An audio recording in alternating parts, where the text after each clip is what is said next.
وما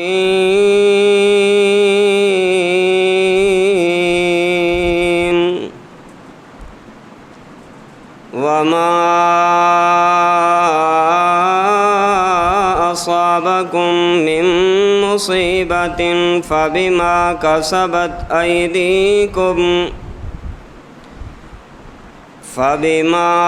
كسبت أيديكم ويعفو عن كثير.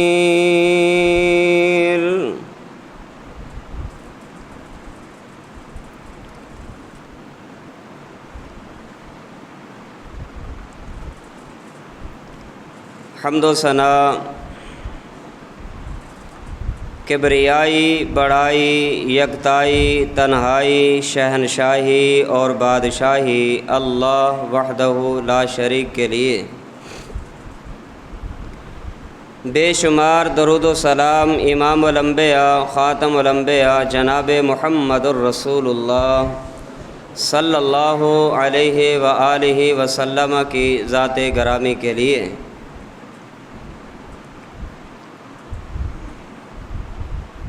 اس وقت ہم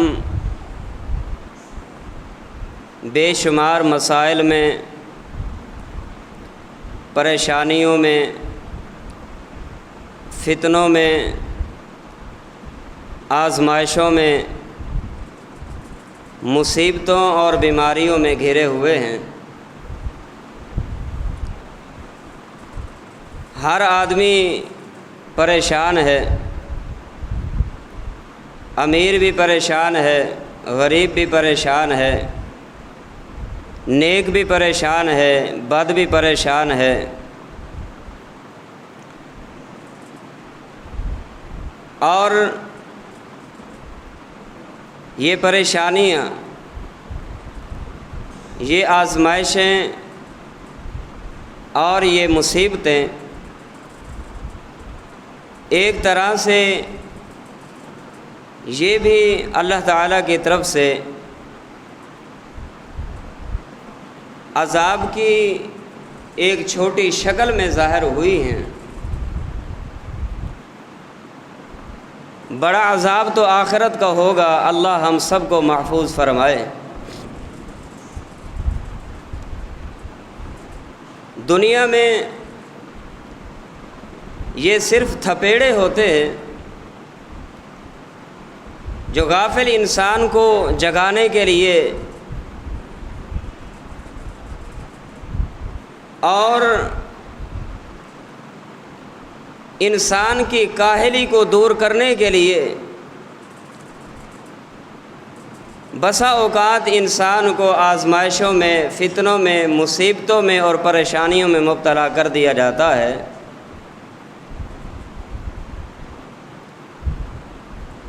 یہ قانون الہی ہے کہ اللہ تعالیٰ کسی بھی قوم میں، کسی بھی شہر میں، کسی بھی بستی میں اس وقت تک عذاب کو روکے رکھتا ہے جب تک کہ وہ دو چیزیں رہتی ہیں. جب تک وہ دو چیزیں رہیں گی،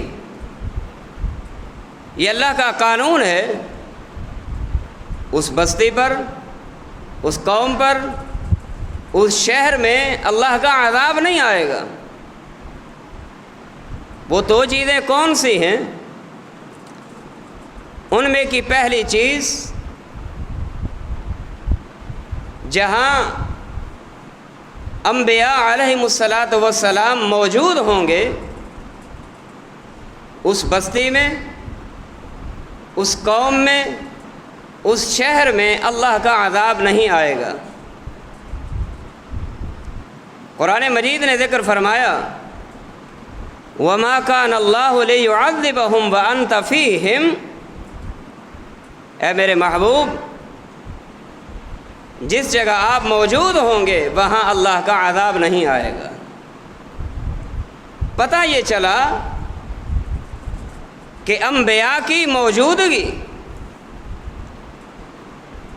عذاب الہی کو روکنے کا سبب ہے. اور دوسری چیز جو عذاب الہی کو روکنے کا سبب بنتی ہے وہ یہ ہے کہ جب کوئی قوم توبہ اور استغفار کرتی رہے گی اللہ کا عذاب نہیں آئے گا۔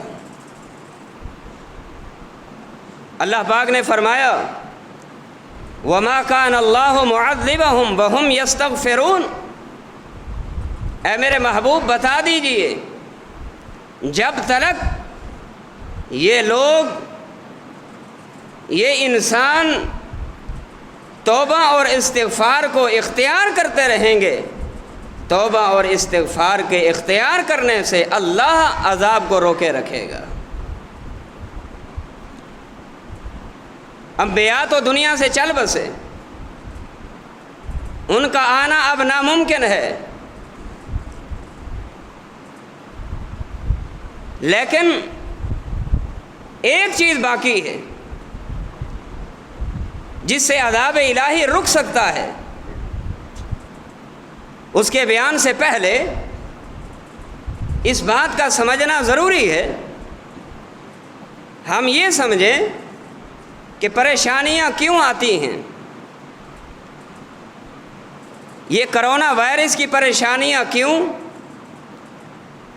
اور ٹڈی دل کی پریشانیاں کیوں، ظالم اور جابر حکمرانوں کی پریشانیاں کیوں، بیماریوں کی پریشانیاں کیوں، اولاد کی نافرمانیوں کی پریشانیاں کیوں۔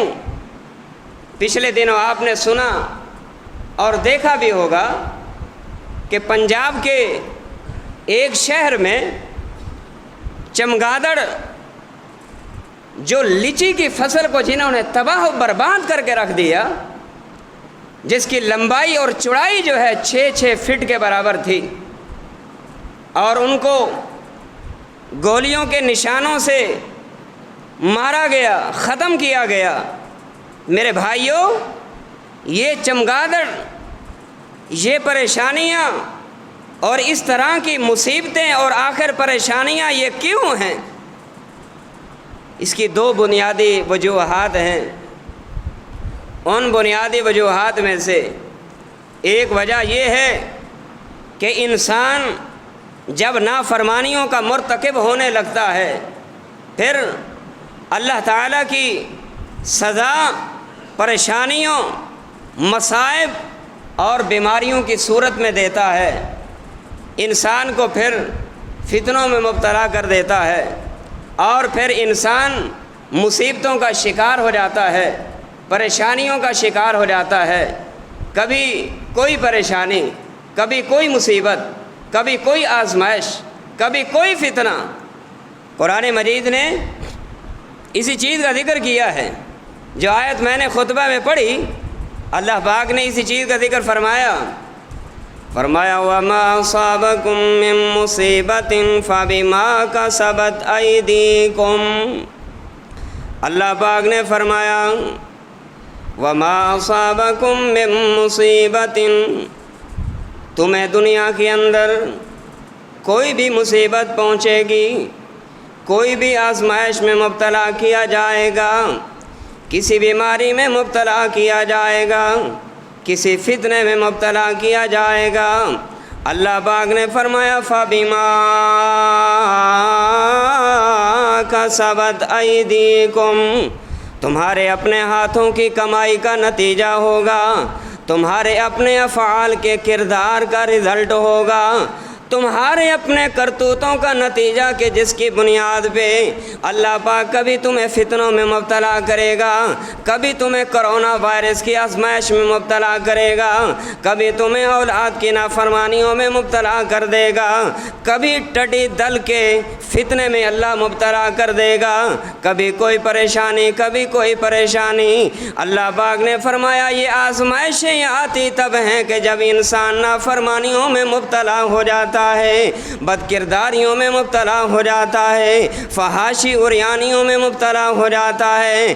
اگر ہم اپنے معاشرہ میں نظر دوڑائیں، نظر دوڑانے کے بعد ہم اس نتیجے تک پہنچیں گے، کوئی بھی بندہ دنیا کے اندر ایسا نہیں جو گناہ کا مرتکب نہ ہو، جو غلطیوں کا مرتکب نہ ہو۔ میں یہ کہا کرتا ہوں غلطی کا ہو جانا کوئی بڑی بات نہیں، گناہ کا ہو جانا کوئی بڑی بات نہیں، لیکن گناہ کرنے کے بعد اپنے گناہ پہ ندامت کے آنسو نہ بہانا، غلطی کرنے کے بعد اپنی غلطی پہ ڈٹ جانا، یہ سب سے بڑا حرج ہے۔ لوگوں یاد رکھو اللہ پاک نے یہی فرمایا، ظہر الفساد فی البر والبحر بما کسبت ایدی الناس۔ اللہ پاک نے فرمایا تری میں بھی فساد برپا ہو گئے، خشکی میں بھی فساد برپا ہو گئے، آج کوئی بھی زمین کا حصہ باقی نہ رہا، سمندری حصہ کوئی باقی نہ رہا جہاں فساد برپا نہ ہو جائے۔ اللہ پاک نے فرمایا یہ ایسا کیوں ہوتا ہے؟ بما کسبت ایدی الناس، یہ لوگوں کے اعمال کا نتیجہ ہوتا ہے، لوگوں کے کردار کا نتیجہ ہوتا ہے۔ آگے اللہ پاک نے کیا فرمایا؟ وَيَعْفُو عَنْ كَثِيرٍ، بہت سارے گناہ ایسے ہوتے ہیں، بہت ساری غلطیاں ایسی ہوتی ہیں، بہت سارے قصور ایسے ہوتے ہیں جن کو اللہ معاف فرما دیا کرتا ہے۔ کبھی نماز پڑھنے کی وجہ سے انسان کے قصور معاف ہو جاتے ہیں، کبھی قرآن کی تلاوت کرنے کی وجہ سے اللہ انسان کی غلطیوں کو معاف کر دیا کرتا ہے، کبھی پیاسے کو پانی پلانے کی وجہ سے، کبھی بھوکے کو کھانا کھلانے کی وجہ سے، کبھی نابینے کو سڑک پار کرا دینے کی وجہ سے، کبھی کسی غریب کو لفٹ دینے کی وجہ سے، کبھی کسی کی مشکل کشائی کو کر دینے کی وجہ سے، کسی ضرورت مند کی حاجت روائی کر دینے کی وجہ سے۔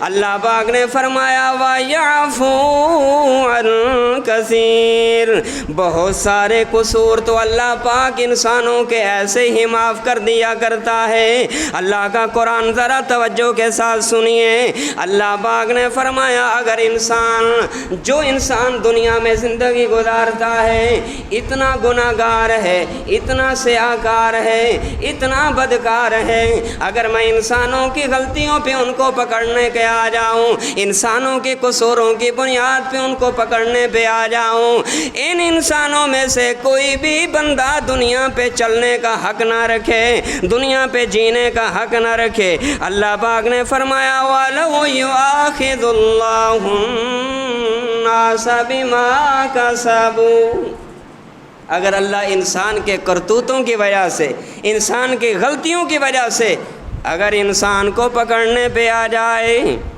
مَا تَرَكَ عَلَى ظَهْرِهَا مِن دَابَّةٍ، کوئی بھی چیز اللہ دنیا پہ باقی نہ چھوڑے۔ اللہ اکبر، میرے بھائیوں بڑی بات ہے۔ اللہ فرماتا ہے میں یہ تمہارے قصور کبھی کسی وجہ سے معاف کر دیتا ہوں، کبھی کسی وجہ سے معاف کر دیتا ہوں۔ تم نماز پڑھتے ہو تمہارے قصور معاف، تم وضو کرتے ہو تمہارے قصور معاف، تم باوضو ہو کے مسجد کے لیے، نماز کے لیے گھر سے مسجد کی طرف چل کر آتے ہو تمہارے قصور معاف، تم صدقات و خیرات کرتے ہو تمہارے قصور معاف، تم زکوٰۃ کی ادائیگی کرتے ہو تمہارے قصور معاف، تم نیکی کا حکم کرتے ہو گناہوں سے روکتے ہو تمہارے قصور معاف، تم تسبیحات، تحمیدات، تحلیلات، تکبیرات بیان کرتے ہو تمہارے قصور اللہ ان کی وجہ سے معاف کرتا جاتا ہے۔ اگر اللہ انسان کو پکڑنے پہ آ جائے تو ما ترک علی ظہرہا من دابہ، انسان اپنے غلطیوں کی وجہ سے زندہ رہنے کا بھی حق نہیں رکھتا۔ اللہ، پیارے پیغمبر علیہ السلام نے بیان فرمایا لم تظہر الفاحشۃ فی القوم قط، لم تظہر الفاحشۃ فی قوم قط حتی یعلنوا بہا، کوئی بھی لوگ جب بے حیائی کو فروغ دیں گے، فحاشی اور عریانی کو فروغ دیں گے، حتیٰ یعلنوا بہا، علی الاعلان بے حیائی کریں گے، بے حیائی کر کے بھی ندامت کا احساس نہیں ہوگا، شرمندگی کا احساس نہیں ہوگا، کوئی بھی ان کو شرمندگی نہیں ہوگی، ہے مجھ سے یہ غلطی ہو گئی، ہے مجھ سے یہ قصور ہو گیا، اپنے ندامت کے آنسو بہائے، رب کے دربار پہ آئے، جبین نیاز کو جھکائے، اپنے غلطی کا اظہار کرتے ہوئے اللہ سے اپنے معافیاں مانگے، حتیٰ یعلنوا بہا، علی الاعلان بے حیائیاں جب انسان کرنے پہ آ جائے، اللہ پاک نے فرمایا میرے محبوب بتا دیجئے فشا فیہم الطاعون والاوجاع، نتیجہ یہ نکلے گا پھر ان لوگوں میں وبائی امراض پھیل جائیں گی، کرونا وائرس پھیل جائے گی، والاوجاع، اور بیماریوں میں مبتلا کر دیا جائے گا، ایسی بیماریاں، ایسی مصیبتیں، ایسی تکلیفیں التی لم تکن مضت فی اسلافہم الذین مضوا، ایسی بیماریاں آنے والے لوگوں میں مبتلا کر دی جائیں گی کہ ان بیماریوں کا نام ان کے گزرے ہوئے لوگوں نے کبھی سنا بھی نہیں ہوگا۔ کرونا کا کسی نے سنا تھا؟ پرانے بزرگوں سے پوچھ لیجئے، وہ کہیں گے ہمیں پتہ ہی نہیں ہے۔ میرے بھائیوں، گریبان میں جھانکنے کی ضرورت ہے، گریبان میں جھانکنے کی ضرورت ہے، اپنے گناہوں کی نظر ثانی کرنے کی ضرورت ہے، اپنے لیل و نہار کو چیک کرنے کی ضرورت ہے، ہم کتنے قصوروار ہیں، ہماری غلطیاں کتنی ہیں۔ اگر ہر انسان اپنے تئیں کوشش کر کے اپنے قصور، اپنی خامیاں، اپنی غلطیاں وہ دور کرنے لگ جائے، اللہ کی قسم اٹھا کے کہتا ہوں ہر بندہ اگر اپنی اصلاح کر جائے تو پورا کا پورا معاشرہ صحیح ہو سکتا ہے۔ معاشرے میں ایک ڈسپلن قائم ہو، ایک بہترین معاشرہ قائم ہو، لیکن ہمارا طریقہ کار کیا ہے؟ ہم اپنے آپ کو صحیح نہیں کریں گے، ہم دوسرے کو صحیح کرنے پہ تلے رہیں گے، پھر وہ صحیح ہو جائے۔ اللہ کے بندے، وہ صحیح تب ہوگا جب میرا کردار صحیح ہوگا۔ جتنا اثر انسان اپنے کردار سے دکھا سکتا ہے اتنا گفتار سے نہیں دکھا سکتا۔ جتنا انسان کسی کو اپنے کردار سے با اثر کر سکتا ہے اتنا اپنے قول و کردار سے جو ہے وہ بندہ با اثر نہیں بنا سکتا کسی کو۔ میرے بھائیوں، اگر کسی کو کسی کی اصلاح کرنی ہے پہلے ہر بندہ اپنی اصلاح کرے، اللہ کی قسم معاشرہ بہترین بن سکتا ہے۔ قرآن مجید نے ذکر فرمایا وَلَوْ أَنَّ أَهْلَ الْقُرَىٰ آمَنُوا وَاتَّقَوْا وَلَوْ أَنَّ أَهْلَ الْقُرَىٰ آمَنُوا وَاتَّقَوْا، میں کہا کرتا ہوں معلوم نہیں، ان اہل القرىٰ سے مراد منظور کالونی ہی مراد نہ لی گئی، محمود آباد کو مراد لیا گیا، کراچی کے باسیوں کو مراد لے کے اللہ پاک نے کیا فرمایا؟ وَلَوْ أَنَّ أَهْلَ الْقُرَىٰ، او منظور کالونی والوں، او کراچی میں رہنے والوں، اگر تم ایمان لاؤ، اللہ سے صحیح معنی ڈرنے والے بن جاؤ، نتیجہ کیا نکلے گا؟ لَفَتَحْنَا عَلَيْهِمْ بَرَكَاتٍ مِّنَ السَّمَاءِ، اللہ آسمان سے انسانوں کے لیے رحمت کے دروازے کھول دے گا، لیکن شرط ایمان ہے اور تقویٰ ہے، شرط ایمان ہے اور اپنے آپ کی اصلاح ہے۔ اگر انسان ایمان نہ لائے اور اپنی اصلاح نہ کرے تو اللہ پاک نے کیا فرمایا؟ فَأَخَذْنَاهُمْ بِمَا كَانُوا يَكْسِبُونَ، اگر تم اپنی اصلاح نہیں کرو گے تو پھر یاد رکھنا اصلاح نہ کرنے کی وجہ سے پھر اللہ تمہیں پریشانیوں میں مبتلا کر دے گا۔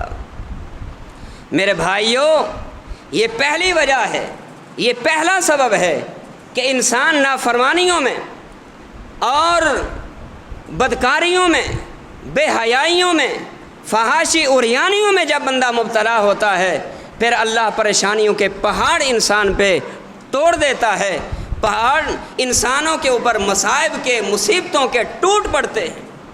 اور مصائب اور پریشانیوں کے آنے کی دوسری اور آخری وجہ کیا ہے؟ بسا اوقات اللہ انسان کو بیماریوں میں، پریشانیوں میں مبتلا اس لیے بھی کرتا ہے کہ اللہ اپنے اس بندے سے محبت کرنا چاہتا ہے۔ سبحان اللہ۔ اسی وجہ سے اللہ اس انسان کو بیماریوں کا شکار بنا دیتا ہے۔ اور پھر حدیث میں آتا ہے، رسول اللہ صلی اللہ علیہ وسلم نے فرمایا، ان اللہ اذا احب قوما ابتلاہم، جب اللہ کسی قوم سے، کسی بندے سے محبت کرنے کا ارادہ کرتا ہے، ابتلاہم، تو پھر اللہ ان کو آزمائش میں ڈالتا ہے، ان کا امتحان لیتا ہے، ان کو آزماتا ہے کہ آیا یہ بندہ میرا تکلیف آنے کے بعد میرا کتنا شکر کرتا ہے اور کتنا صبر کرتا ہے۔ فرمایا اگر تکلیف آ جائے، انسان کو تکلیف پر بھی صبر کرے تو اللہ تکلیف پر صبر کرنے کی بنیاد پہ بھی انسان کے درجات بلند فرماتا ہے اور گناہوں کا خاتمہ فرما دیتا ہے۔ سبحان اللہ۔ فرمایا جب اللہ تعالیٰ اپنے بندے کو اپنے ہاں اونچے مقام پر فائز کرنا چاہتا ہوتا ہے تو اسے دنیا میں گناہوں سے پاک کر کے پھر اللہ اس انسان کو اپنے پاس بلاتا ہے، تاکہ یہ پاک صاف ستھرا ہو کے میرے پاس آئے، اور جب یہ میرے پاس آئے اس کے دامن کے ساتھ کوئی گناہ نہ ہو، کوئی غلطی نہ ہو، کوئی قصور نہ ہو، کوئی خامی نہ ہو۔ اور پھر اس کو صاف کرنے کے لیے اللہ اس کو یا تو کسی بیماری میں مبتلا کر دیتا ہے، کسی تکلیف میں مبتلا کر دیتا ہے، یا کسی مصائب کا شکار بنا دیتا ہے۔ فرمایا لا یصیب المؤمن وصب ولا نصب ولا سقم ولا حزن حتى الهم یہمہ الا کفر اللہ بہ من سیئاتہ۔ فرمایا اللہ کسی بندے کے ساتھ اگر پیار کرنے لگتا ہے، اس کے پیار کا یہ انوکھا انداز ہے، پھر اللہ اس کو تکلیف میں، حزن میں، غم میں، ملال میں، مصیبتوں میں مبتلا کر دیتا ہے، اور اس کے بعد اگر وہ بندہ ان مصیبتوں میں شکار ہونے کے بعد اگر صبر کا مظاہرہ کرتا ہے، اللہ صبر کی بنیاد پہ اس کے گناہوں کو معاف فرما دیتا ہے۔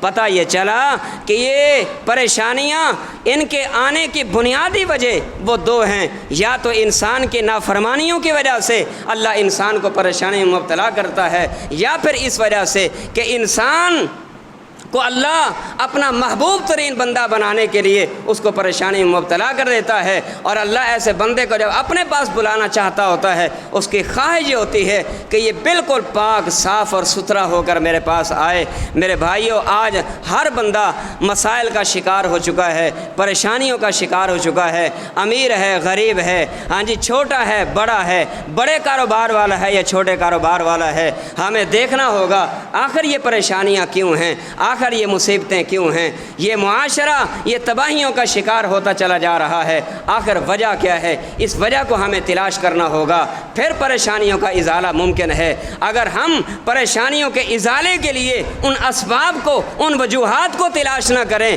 بس دوسرے کی طرف انگلی اٹھا کے ہم اس کو نشانہ بناتے رہیں، یہ معاشرہ کبھی بھی صاف اور ستھرا نہیں ہو سکتا۔ اللہ سے دعا ہے اللہ ہم سب کو سمجھنے کی اور عمل کی توفیق۔